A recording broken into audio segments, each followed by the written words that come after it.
wa bodi ya wadhamini wa klabu ya Simba, jaji mstaafu Thomas Mihayo, mwenyekiti wa klabu na makamu mwenyekiti wa bodi ya wakurugenzi, ndugu yangu Murtaza Mangungu, mwenyekiti mstaafu wa bodi kaka yangu Salim Try Again, wajumbe wa bodi ya wakurugenzi, viongozi waandamizi wa klabu, wakiwamo viongozi wa kamati ya zabuni waliotufanyia kazi hii nzuri. Muona Dr. Muba, makofi kwao tafadhali. Washindi wetu wa zabuni na wabia wetu wapya, sisi watu wa Simba, washirika wetu wapya kampuni ya Jairuti Investment Company Limited, habarini za jioni.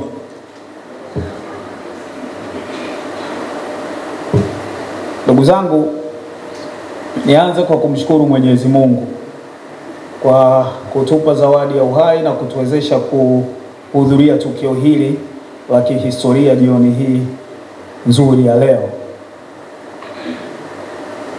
Madam CEO kuniambia kwamba tai nyekundu ndo nembo ya leo, mimi nisingevua yangu kwenye SGR, nilikuwa nimevaa na mimi ya kwangu, lakini si neno, waliotuwakilisha wametuwakilisha.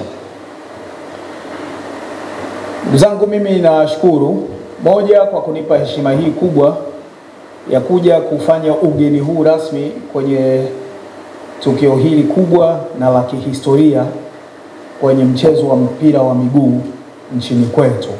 Asanteni sana. Najua kuna viongozi wengi, kuna wapenzi wengi wa mpira ambao aidha wanastahili na wangependa kuwepo hapa, lakini mkaamua heshima hii mnipe mimi na siichukulii kwa wepesi. Asanteni sana viongozi wa klabu ya Simba. Mimi kwa niaba ya serikali, ikiwa kama naibu waziri wa habari, utamaduni, sanaa na michezo, serikali hii ya awamu ya 6 inayoongozwa na Rais Daktari Samia Suluhu Hassan, serikali ambayo imefanya mambo makubwa kwenye shughuli za michezo kiasi kwamba ukisema Rais Samia ni mwanamichezo namba 1, hakuna anayekuwa na wasiwasi na shaka yoyote. Makofi kwa Mheshimiwa Rais tafadhali. Serikali hii ya Dr. Samia Suluhu Hassan imeendelea kusimamia maendeleo ya michezo, na hasa mchezo unaopendwa zaidi duniani, mchezo wa mpira wa miguu, kwa vile unaiweka Tanzania kwenye ramani ya michezo duniani. Wiki moja na kitu iliyopita ndo klabu ya Simba imetajwa kuwa klabu namba 4 barani Afrika. Lakini hilo limekuja kama fanikio la mwisho kati ya haya ambayo mengi ambayo yametokea katika kipindi hiki cha miaka 4 cha uongozi wa Mheshimiwa Rais Daktari Samia Suluhu Hassan. Kitakwimu, hakuna wakati wowote nchi hii kwenye historia yake imewahi kufanya vizuri kwenye mchezo wa mpira wa miguu kama hiki.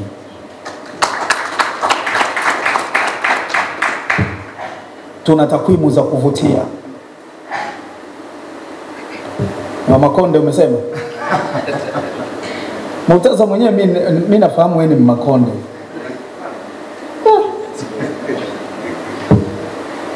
Kutoka kwenye kufanya vizuri kwa klabu zetu mpaka timu zetu za taifa. Juzi Mheshimiwa Waziri wa Habari, Utamaduni, Sanaa na Michezo Profesa Palamagamba John Aidan anataja nafasi ambazo timu zetu za taifa zimefuzu kwenye michezo inayoandaliwa na shirikisho la mpira wa miguu barani Afrika. Tumefuzu kwenye mashindano 7 yanayoandaliwa na CAF. Nchi pekee kwenye bara la Afrika ambazo zimeweza kufuzu kwenye nafasi kama sisi ni Senegal na Morocco. Hayo sio mafanikio madogo.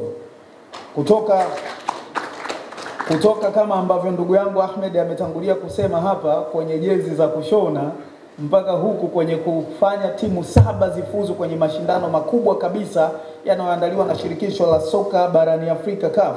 Hii ni safari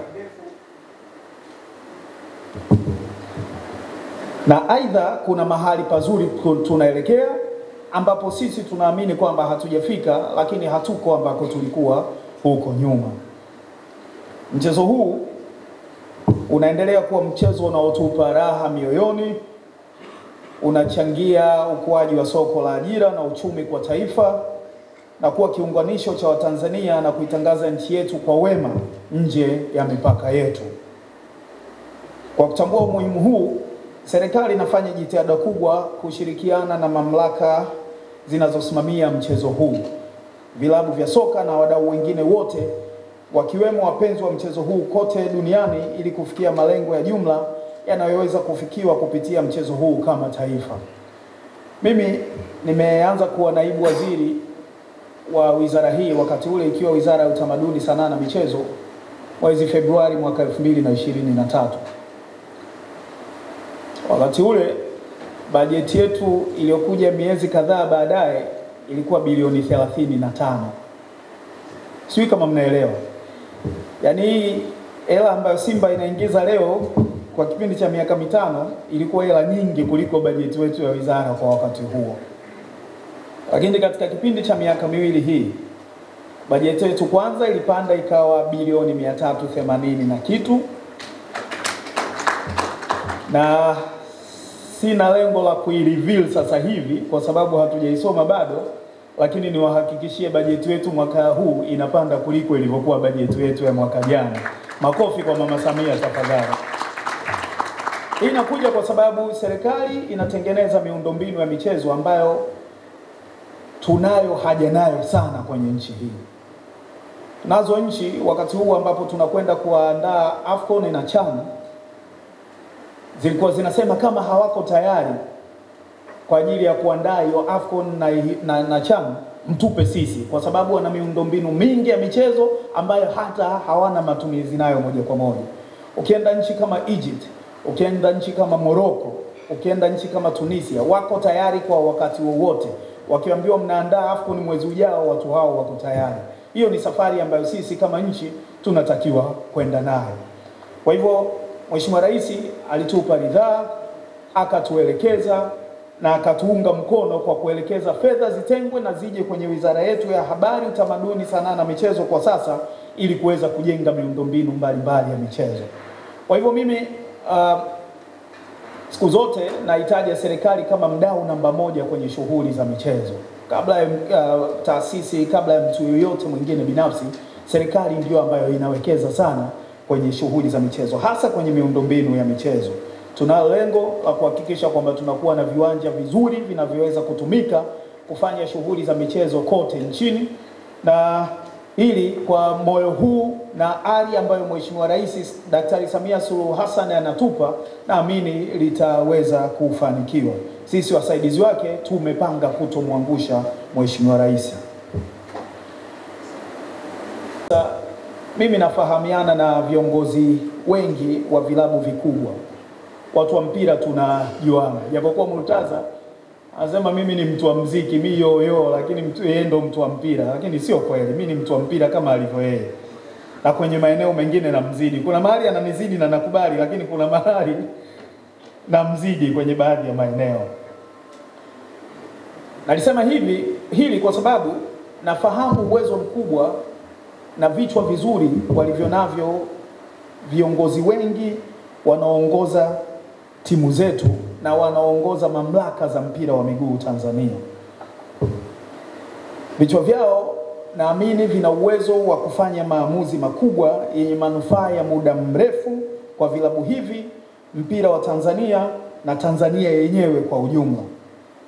Kwa hivyo kusema kweli napata ukakasi na huwa inanishangaza tunapofanya maamuzi ya, sijui nitumie neno la mtaani, la kigoloko, kitoto na yasiyoingia akilini, na maamuzi haya yakawa ndio maamuzi yanayosimikwa na vilabu vyetu. Huwa inanishangaza sana. Moja ya mambo ambayo yamekuwa yananishangaza kwa muda mrefu na sijawahi kudecode kwamba tunakwama wapi, ni kwamba nafahamu vilabu hivi vimefikia mahali pa kuendesha shughuli zake kwa weledi wa hali ya juu, na kwa uwezo wa viongozi wetu vilabu hivi vinaweza kuendesha shughuli zake kama vilabu ambavyo sisi tunaviona kama vilabu vya mfano duniani kwa ukubwa wa viwango vyetu. na kila kitu kiwe chenye kuandikika, kinaweza kupita kikakagulika na kuwekewa alama za namna kwa namna zinavyokubalika. Sasa wiki 3 zilizopita mimi nimeenda kuzindua uwanja kule Singida. Uwanja wa klabu ya Singida Big Stars. Klabu ambayo ina miaka michache tu, wote tunafahamu. Singida Big Stars sio Simba, sio Yanga. Lakini kwa idadi ya watu mnaowafahamu, kwa mfano wapenzi wa Simba ambao wangekuwa tayari kuweka akili kuchangia hali ya kiuchumi na kuhakikisha nyenzo zote zilizoko katika mikono yao zinatumika ili kuhakikisha klabu ya Simba inakuwa na uwanja, inanishangaza kwamba klabu ya Simba haina uwanja mpaka leo. Kwa hivyo hili nililolisikia leo limenitia moyo sana.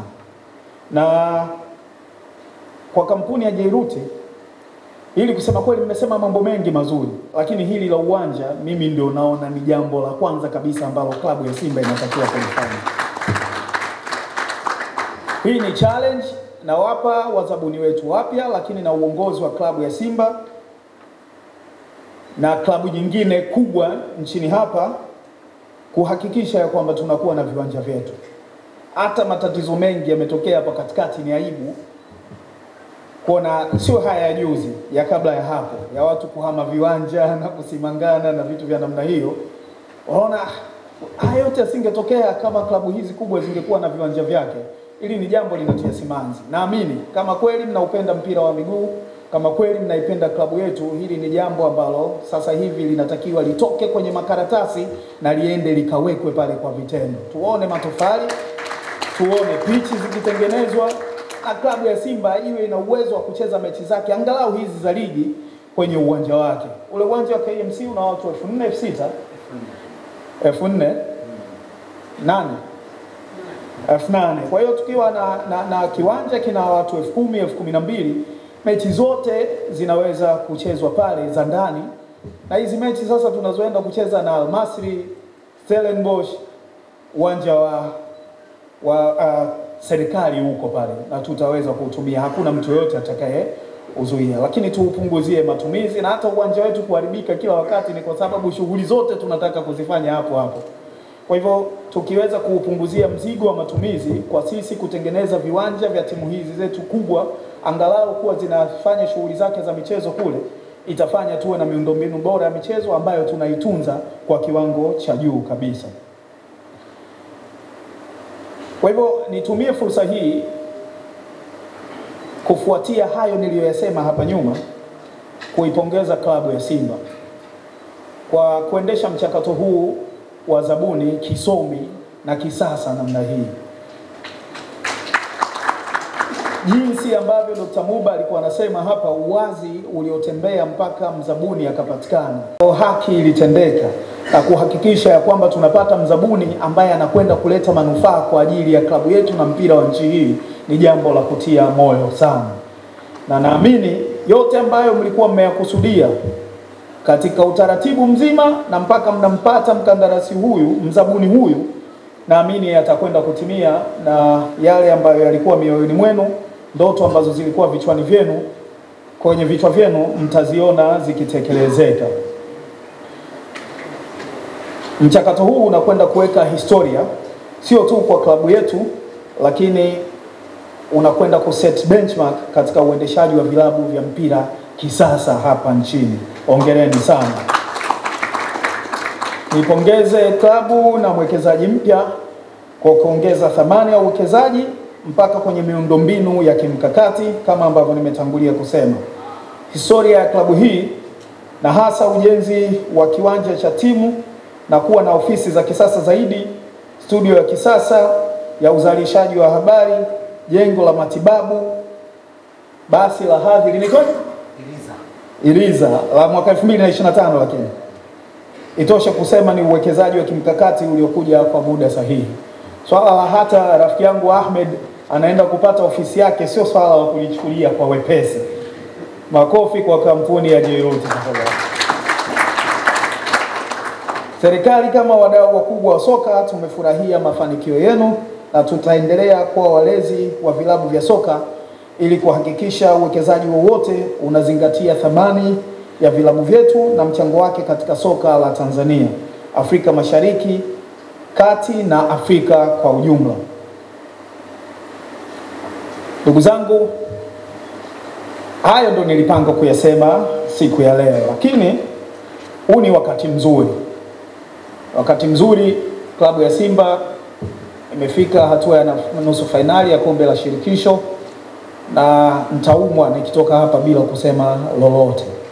Kwanza hongereni sana, mmetuheshimisha kweli kweli. Lakini kama ambavyo Mheshimiwa Waziri Mkuu alisema jana, slogan imehama kutoka hii tunavuka, na sasa slogan ni hatuishii hapa. Naamini uwezo wa timu ni mkubwa, lakini maarifa ya uongozi ambayo mnayo ya kuhakikisha tunashinda mechi ya fainali na ya nusu fainali na uchezwa semeni Mungu asikie. Mechi ya nusu fainali na uchezwa Zanzibar ya kwanza tarehe 20 na ile itakayokwenda kuchezwa South Africa tarehe 27, tunavuka na tunaingia fainali na hatimaye kuchukua kombe hili. Naamini mnafahamu uzito wa jambo lililoko mikononi kwetu. Hili ni jambo la kitaifa, hili ni jambo la nchi. Lazima muhakikishe kwamba yote ambayo yako kwenye uwezo wa kibinadamu yanaweza kufanyika ili Simba iingie fainali na ichukue ubingwa wa kombe la shirikisho barani Afrika yanafanyika. Na sisi kama serikali, kama ambavyo tumekuwa tukiwaunga mkono kwenye nyakati zote ambazo mnaiwakilisha nchi, kwenye nyakati zote ambazo mna mahitaji ya moja kwa moja, hatutawaacha hata kwenye hili. Na niwahakikishie mtaungwa mkono kwa kiwango cha juu kabisa kuhakikisha akili zenu, maarifa na uwezo wenu wote unabaki kwenye kuhakikisha mnashinda mechi hizi. Niwatie moyo, sisi tumeangalia mpira na tumeona, na tumekuwa tukifuatilia mpaka hizi timu ambazo zimeingia nusu fainali ya kombe la shirikisho. Hili kombe linachukulika, kusema kweli, hili jambo linaongeleka, ama sio jamani? Kwa hivyo mimi niwatie moyo na niwatakie kila laheri. Tuko nyuma yenu na tutaandamana kwenye safari nyingi kati ya hizi zilizobaki kuhakikisha mnapata joto la serikali na kuhakikisha mnashinda ubingwa huu wa shirikisho la soka barani Afrika. Asanteni sana, Mungu awabariki. Simba hatuishii hapa. Mungu awabariki sana.